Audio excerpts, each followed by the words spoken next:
কোনো সাহায্য করে নাই। ওনারা সারাটা দিন মোবাইল হারাইছে বলে জিডি করতে আসছে, কালকে সকাল থেকে রাত পর্যন্ত ছিল, এই আজকেও ছিল।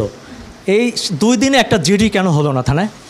আমার কাছে আসেনি তো, আমার কাছে আসছে না আপু বলেন, আমরা তো ছিলাম না, আমার কাছে আসছে। এসআই হাসিবুল কে উনি আছে? হ্যাঁ, ওনার নাম্বারটা একটু আমাকে দেন।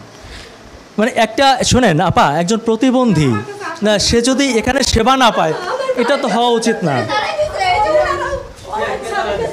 অনেক স্যারেদেরকে বলছি স্যার আমার এই মেয়ে জামাইটা, কোনো পুলিশ আপনার কথা শোনেনি? কোনো পুলিশ আমার কথা।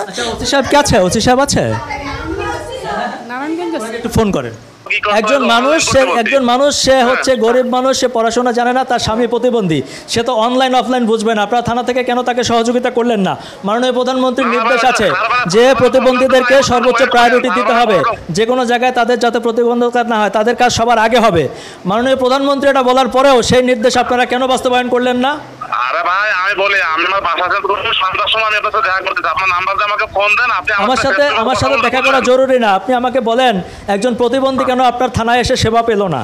প্রতিবন্ধী ভাই আমি ওইটা এখন পোষাই দিচ্ছি ভাই, কিন্তু আমি আপনার সাথে সন্ধ্যার সময় দেখা করতেছি, এই বিষয়টা নিয়ে সেই কি করেন? না এই বিষয়টা না, আমি শোনেন, আপনাকে ডিরেক্ট জানতে চাচ্ছি গণমাধ্যমের একজন কর্মী হিসাবে, একজন প্রতিবন্ধী আপনার থানায় এসে আপনার কাছ থেকে সেবা পায়নি, আপনি তাদেরকে হ্যারাসমেন্ট করেছেন, তাদেরকে ইনডাইরেক্টলি টাকা চেয়েছেন তাদের কাছে, তো একটা প্রতিবন্ধী কেন এত হ্যারাসমেন্টের শিকার হবে?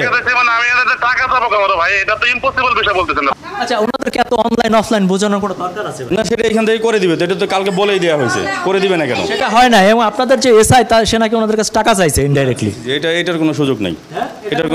আচ্ছা, একজন এসআই আপনি আমাকে বলেন যে 24 ঘন্টার মধ্যে আপনার একটা জিডি নিতে পারলেন না একজন প্রতিবন্ধীর কাছ থেকে, এটা কি ঠিক হলো? না এটা জিডি নিবে না কেন? অবশ্যই সে যখন আসছে তাৎক্ষণিক করে ডিউটি অফিসারকে দেওয়া হয়েছে। সারাদিনে জিডি নেয়নি, ওর সাথে কথা বলছো। এই যে হ্যারাসমেন্টের শিকার হলো একটা প্রতিবন্ধী, এটাই তো ব্যবস্থা নেওয়া হবে। এখানে যদি তার কোনো গাফিলতি থাকে অবশ্যই ব্যবস্থা নেওয়া হবে, এবং এখানে ডিউটি অফিসার 24 ঘন্টা সিসি ক্যামেরার আওতায়।